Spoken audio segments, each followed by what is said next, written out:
Welcome to Cartoon Creators, where we talk to the minds behind the shows that raised us. I'm your host, Tamar Lilienthal, and today we're talking to Jeff Borkin. Jeff is the co-creator of Blaze and the Monster Machines, a Nick Jr. hit that premiered in 2014. Long before that, though, he was the head writer on the first season of Little Einsteins, as well as the head writer on a later season of The Backyardigans. Jeff shares the story behind the development of Little Einsteins. He talks about his continued love for interactive preschool television, and so much more. Let's get to the episode. Hi, Jeff. Well, thank you so much for coming on the podcast. We're really excited to have you. Thanks for having me. So, we like to start all of our guests off with the question of, everyone has a story of how they got into animation or kids media. And we've heard all types of stories. So what's yours? How did you end up in this space? Well, I think probably just like everyone else, it was never a straight line of how I ended up here. I didn't start off thinking like I'm definitely going to work in kids TV. I would say it all started when as a kid, I was just a voracious consumer of TV and movies. Like my parents maybe didn't do the best job of limiting how much I watched. Yeah. And I just loved it. And I just kind of knew from an early age, like, this is what I want to do, something with like making shows. Like, that's what I want to do. Um, and then around 13, my parents got me a video camera, a camcorder. And I was like, game changer. Like, now I can make my own stuff, I can make my own movies. And like every weekend from like age 13 through like 17, 18, I'm embarrassed to say, like, all I was doing was making like fake commercials, Ah, spoof movies. Just it was all like a 90210 spoof, the movie The Ghost spoof. Like just that's all I did. Um, anyways, fast forward, I go off to college, and I'm like, I think I'm probably gonna like do acting or something in college. And it was pretty clear pretty early on that I was a terrible actor.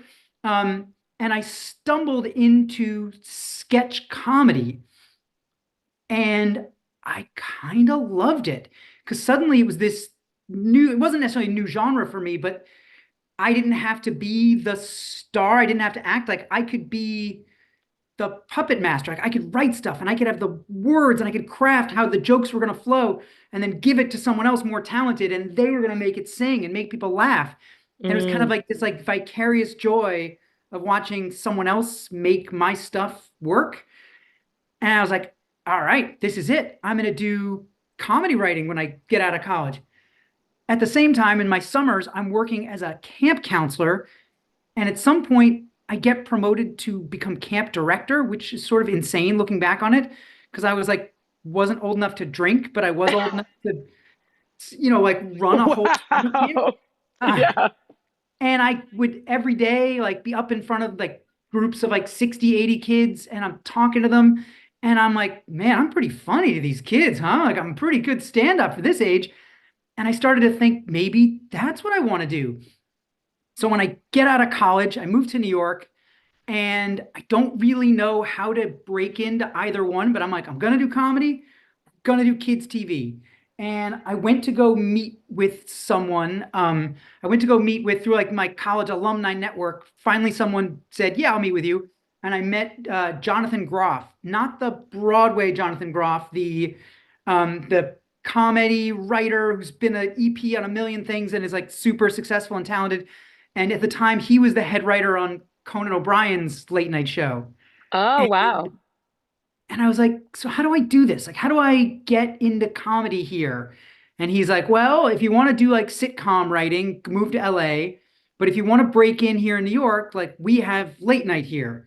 And that means to get discovered, you have to do stand up. Mm. And I was like, yeah, I don't like doing stuff at midnight at night on a Tuesday. So I was like, that's probably not going to happen. And in my mind, like the next day, I go to a temp agency and they hooked me up with a job at the Jim Henson Company. Oh, And I was like, wow. this is it. This is fate. Like I'm going to do kids TV. And I was there just kind of answering phones and stuff, but I was like around the energy of it all. And I'm like, yeah, this is, I could do this. I could totally write these. I could write this kind of stuff. And then from there, I got, that was enough of a resume builder to then when I heard about an opportunity on Blues Clues, I submitted for it and I did some writing to show that like, no, I could be a writer.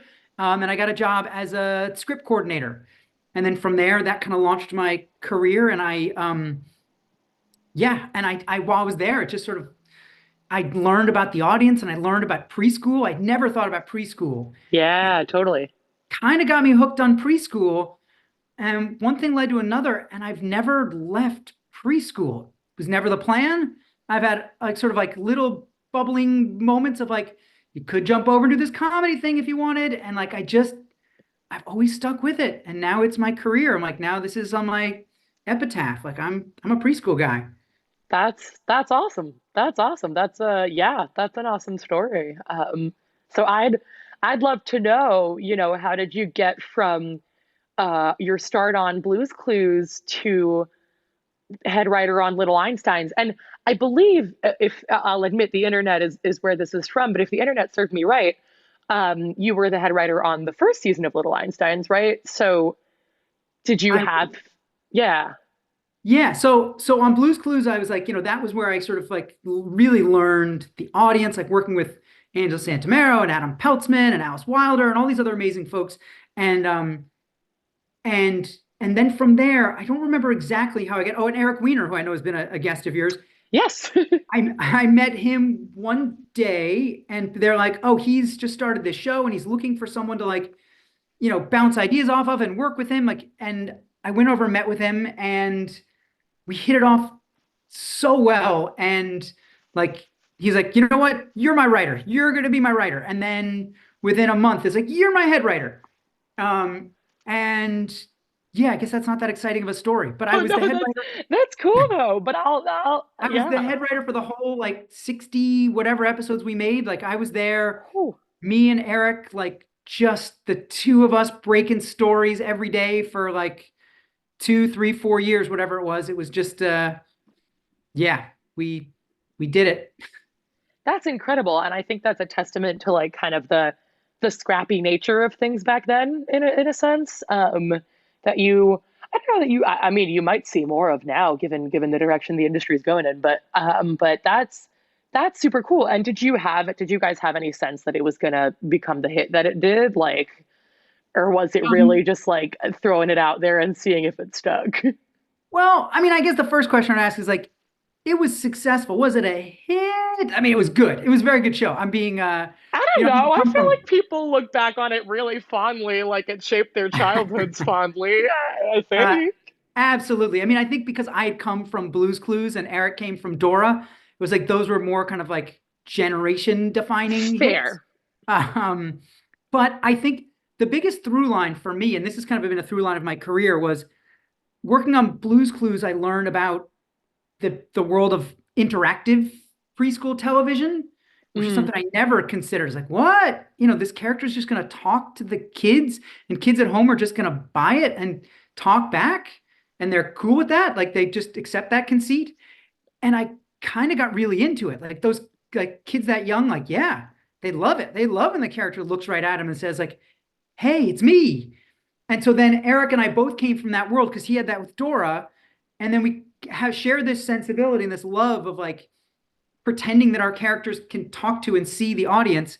So we had this Mm. shared sensibility. And that was in that moment in time, there was like that kind of show was in the ascendance. It was suddenly Disney was like, whoa, what's going on over here at Nickelodeon? They have like two hit shows that are doing this thing. We want one of those. And they Whoa, that's fascinating. I never made that connection, but that makes so much sense. Yeah, and they bought the Baby Einsteins franchise with this idea that, which is the time these like there was this music and pretty pictures, and they were DVDs, and people would show them to babies, and there was somewhat flawed research that said if you play classical music to your baby's more likely to be really successful. Which, as it turns out, is more, I think, that if you, the kinds of people who play classical music at home to their babies are the kinds of people that tend to do a lot of other things that help. Right. But putting that aside, so they wanted Eric to create this show that would take baby Einstein and grow it into like an older Einstein. And then that could then lead to like teen Einstein and all these things that it would keep growing and growing. Needless to say, that didn't happen. Um, Right.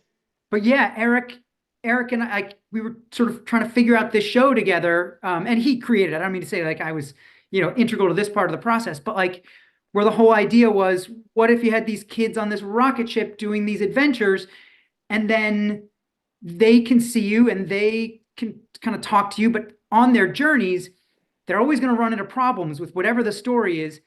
And the characters aren't going to be able to solve that problem unless you help them do Mm, something that has to do with music. So like as a viewer, your willingness to engage with, different musical concepts and things, that is the key to these characters' success. So they need you. They can't do it without you. So it's kind of like somewhere like board game, video game meets TV show, and the narrative like can't continue unless you help them, and you've got to play these like educational games with them.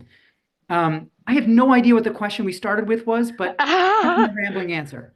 no, but that's incredible. I appreciate hearing it. And I think, yeah, I mean, now that you explained kind of how that all came to be, I feel like it makes so much sense as to, why it was shaped that way at that particular point in time. I mean, um, yeah, that makes a lot of sense. Um, I so would yeah, I would also say at the yeah. time, like they Disney also, they were trying to bring back Mickey Mouse, and they let me in on some of they were like, kids are not, they don't know Mickey as much as they used to. Like little kids, like Mickey wasn't Mm, in their face as much as Mickey had been when I was a kid. And I ended up, they pulled me in to write the pilot for Mickey Mouse Clubhouse.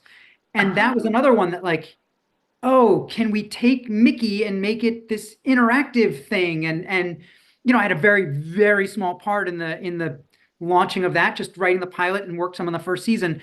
But it was like another thing that I'm so proud that one also like started back then, and like it's still going strong. Like kids, they still want to play games and help Mickey and his friends. Like it. yeah, yeah, totally. I think it was like, oh, toodles, something like that. Still in my brain. Still in my brain. Never goes away. Yeah. Uh, no, that's awesome. That's awesome. And I mean, there are so many sort of like cool projects and parts of your career to kind of hit on, but I know that, when we talked to Adam Peltzman a lot about the Backyardigans, obviously, but I know that you went on to be the head writer on the Backyardigans in a later season. So I'm curious, like, how does that experience differ from having hopped into a show like Little Einsteins early to then sort of taking on a show with an established identity, and what does that entail? Yeah, that was an amazing experience, totally different. Because yeah, you're trying to play catch up. You're like watching as many episodes Mm. as you can. I mean, all credit goes to Adam, who he was he was working on the show, and I think at some point they got to that season, and he was like, do I want to jump back in again? Like it's a lot. And then when I was I think he pitched the idea of like to Janice, you know what if we split the job with Jeff? Like I'll do half and he'll do half, and we'll sort of like split the head writing job, and Huh. he won't touch my episodes, but I won't touch his. But Adam was there to kind of like help, teach me the ropes a little bit. But it is weird. It's also weird to jump in the middle of a show, also because like a culture has been developed. Like I'm joining this group of people who they've been working on the show for years, and they've become good friends, and they've attended each other's weddings and been there for each other's children being born. And I'm like, Yeah. hi guys, like I'm new. And it felt like being the new guy at the lunch table at a new school a little bit. So it's both like trying to learn the show and also kind of learn the culture and fitting in. But that show, I did not find it hard actually. Like once I got in the groove to slide into what they were doing, because I loved what they were doing, and it wasn't like a serialized show where each episode built on the next. Each one was its own mini movie. And Janice is kind of the only person maybe the only person I've ever met who like possibly watched as much like I want not even like TV and movies as me, but like bad TV and movies. Like Janice and I shared a love for like the stuff that would be on cable at like 2 in the morning. Like no one's watching this. And so, Uh, yes, Janice and I were watching that stuff. And so then when it came to like talking about Backyardigans episodes, we're like, what we should do is like the characters should go into this world and do this kind of thing. And then you're like, I know this is weird, but did you ever see that movie about these a bunch of teenagers and they're like a ski school, but they get sent back in time to whatever, and it's like she was the only other person to be like, yes, I've seen that movie. Great idea. Let's do like let's do an episode wow. that kind of like is inspired by that strange thing. And like, so that was just kind of an amazing experience because each episode was its own like incredible puzzle to be solved. And like one episode to the next, like basically if you didn't, so long as you weren't copying an episode that had been done before, the possibilities were endless. And yeah, I loved it. It was a great ride. That's awesome. That's awesome. I mean, and it echoes so much of what Adam also shared about Janice. That sounds like I know that, she passed recently and I know that there were a lot of like articles and remembrances of her. It sounds like she was really just an incredible person to work with. So Yeah. Yeah, I've had that's a lot super of cool. great mentors, and she was definitely one of them. She was a one of a kind character, and like definitely I connected, like there was just some weird part of me that was also a similar weird part of her, and it was like to find a kindred spirit like that. It was like, I felt seen. That's awesome. That's awesome. So yeah, so you've obviously had like a long, career and very successful career that's gone beyond sort of those early things. Um, and without mentioning them all, you of course most recently created Blaze and the Monster Machines, which has been super successful, and maybe even some of our listeners with kids have, a next generation watching your work. Um, I'm curious because the industry has changed a lot in the past, I don't know, 20 years, Yeah. um, 20 plus years. Is there anything from like the early 2000s that you wish we still did now? Is there anything that's better now that you're like, glad that's gone because we do this so much better now? Like, what's your take on that? Gosh, this is a tough one. I think, all right, I have two answers. They're totally different. Okay. One is I still love making interactive shows, and I don't Mm. like, and Blaze is one of those shows. But I do feel like today it's not like as popular a thing, and like I feel like sometimes I'm on a mission to like get people to like evangelize, like, no, look at this, like kids love this, don't stop doing it, like Gabby's Dollhouse, and those are folks I worked with forever. I'm like, look, they're doing it, like kids. Yeah. There's a lot of shows like I do some. There's the part of me that wishes like, oh, in the early 2000s, Blue's Clues sort of lit a fuse that started all these other shows. And even to this day, a lot of shows kind of like fade away, and then you're like, huh, that's weird. Like Teen Movie Zoomie's still on. Like kids are still watching that. Um, and I feel proud of that because I'm like, oh yeah, they like that. They like no matter what, they like that sort of storytelling. So Yeah. there's that I would say is one answer. But then there's also like the kind of the technology of it all that I know Adam talked about how like on Blue's Clues we had everybody in one place working on a show. So you kind of got to see everybody working, and it was like this, it was like a college campus. You're like, oh, it's like 150 of us in one big space together and hanging out together. And like there's something that technology has enabled that's awesome, that we can do things remotely. Mm-hmm. And even things where like not only can you do things remotely, but over Zoom, like I can have meetings with writers and we're like drawing on the screen and we're like, all right, what if there's a huge ball of ice cream rolling towards the characters and they're out running it, and like, oh, but and we can actually draw pictures of like, yeah, but what did we, you can draw these crazy things and the drawings can be terrible, but then everyone can see the things you're trying to come up with. Um, and I'm like, that's kind of amazing that we can all do that from afar. And then on the Yeah. flip side, I'm like, oh yeah, but I liked that I had to come in every day and be stuck in a room with people, and we had to, you bump into people getting coffee and going to lunch with people. And so for me, it's some of it is the like the personal side of it that Totally.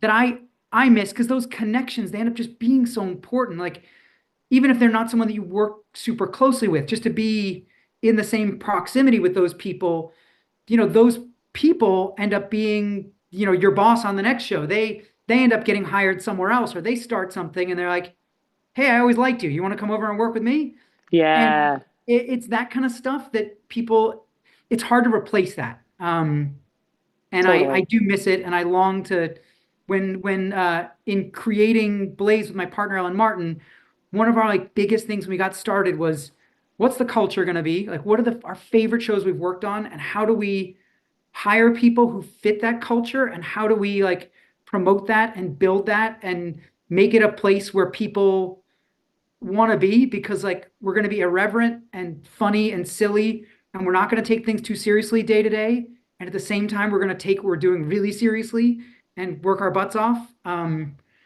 it's I miss some of that. I miss kind of like creating that culture, and like just having to think about all that by being together in a way that technology has been a blessing and a curse. Yeah, no, that makes a lot of sense. That makes a lot of sense. And I think it's so, I obviously this wasn't something that I knew as a kid when I watched, certain shows, but as an adult who then obviously developed an interest in this industry and wanted to work in it and all of that, just sort of the more that I learned about the shows that I had loved, the more that I realized how much of like a culture and camaraderie had developed behind the scenes that I really do think kind of translates. It's not something that you can pinpoint a one for one, but I think that when you do have sort of like a really good kind of like special bonded group of people with like a really positive culture working on a show, it makes it better. So Yeah, yeah, it's a I little think you're like totally doing right. sorry, it's a little like, for anyone out there who's done like high school theater or like been on a sports team, like Yeah, just there's something about like we're on this ride together, and it's not going to last forever, but there's going to be a time in our lives where we were all doing this one thing like together, and for better for worse, like that you're never going to be able to replicate that. And now we're able to not all be together, and more and more things are becoming freelance, and so you're like, oh, you sort of dabble in this thing, you dabble in that, you kind of, writers are jumping around from project to project, and it just, I don't mean to be the old guy, get off my lawn, but like, oh, me personally, I love, I like the mentoring part of it. And I like being in the same room with people. And like, I like just seeing what they're up to, and seeing like, I don't know, just the stuff that's not doing the work, just the day to day. yeah, Love that stuff. definitely, definitely. Uh, Yeah, so I always ask, particularly for our guests that come on, having worked on multiple shows or having had so many awesome projects that they've been a part of, which to be honest is most of our guests because I feel like that's how this industry works. Folks have done so many cool things. Um, so I've asked everyone this, and I'll ask you, what I was, maybe I should ask you like, what did you like better, Little Einsteins or the Backyardigans? But if that's too blasphemous to pit those two against each other, what has been your favorite project to work on in your career? I mean, it's the unfair easy answer is like, I have to say Blaze. Fair, I fair. have to say the one, but I mean, my God, like I've had some wonderful whirlwind work romances in my life, from Blue's Clues to Little Einsteins to Team Umizoomi, Backyardigans, and now Blaze. Like, and I've been so lucky. But I mean, I have to say Blaze, because it's been, I've been working on the show now for approaching 13 years, Oh, wow. and I just like, it's just been such a cool ride to like have an idea. I mean, the idea being like, I've worked on all these interactive shows, and then to have the opportunity to be like, all right, someone's asking me to work on something, and Ellen and I were trying to figure out what are we going to create and what are we going to do, and to see this, come up with this idea of like, what if we had a monster truck, and a kid who gets to drive him, and he's in like a world of monster trucks, and then what is something that we see that kids kind of need right now, And the idea of doing like STEM, I think a lot of people, even at the time, were like, yeah, it's not really a great idea. Like, kids don't learn STEM at that age. It's not really a preschool thing to talk about physics with, Mm, 3-year-olds and 4-year-olds. And we're like, yeah, but if we tell good enough stories, like if kids like this monster truck enough, they'll learn it because like if you we can tell them, hey, this is what trajectory is, and you help Blaze jump with the right trajectory, and if you don't, he's not going to make it, and he's not going to be able to, help whoever he's meant to help in that episode. And like I know kids aren't necessarily walking away from Blaze like as stepping right into MIT or anything, but just to put them on the path of thinking that like math and science are cool. I just like, I don't know, that's just to be able to like work on that idea and be like, that's the goal. Let's figure out a way to do it and just keep tweaking and adjusting until we find the right balance to feel like we actually kind of pulled it off and that kids have been liking it for as long as they have. It's hard to say anything beats that in terms of the personal satisfaction. for sure, for sure.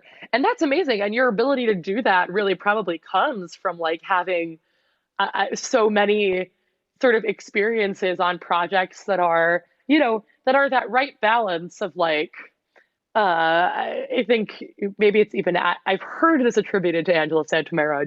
I don't know that to be true, but I've heard it attributed to her of like the, uh, the green smoothie, theory of like the show's got to taste really good and kids have to want the smoothie, but it's Right. also made with good stuff. And I feel like, you've probably had a lot of experiences of, finding that sort of green smoothie balance, that Yeah, made that possible, and that's really cool. So totally. I mean, that's the kind of the coolest thing about preschools. They're not, you don't put the like educational elements in there and you put it in there and it's not like they're like, ew, I can taste the kale in this green smoothie. They love that it's actually exciting for them to be like, hey, you got to help me make Blaze accelerate to a speed of 7. Count to 7 with me. And they actually yeah, want to because they're like, all right, yeah, I can count. Like I'm into this. Like they're actually practicing skills they're learning and working on, and it's like it's exciting for them. Like they want to do that. So it's not a negative, it's a positive. And I think once kids get a little older, they can really sniff out the like, you're trying to teach me something, aren't you? I don't want. But and when they're on the younger side, like they're excited to practice that stuff. Like they want to sing the alphabet song. Like they want to help, Steve find blue. Like it's cool. So um yeah, totally. I'm Oh, rambling. no, I think this is a great ending point. I think, just so grateful for you coming on and I think really there's just been such a beautiful like through line to your work and you've worked on some cool things and so many things that I loved growing up. Little Einsteins obviously being one of them. One day I gotta have someone on to talk about theme songs because that darn theme song never left my brain.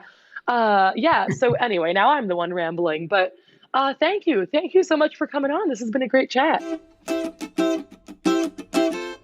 Thanks for tuning in to Cartoon Creators.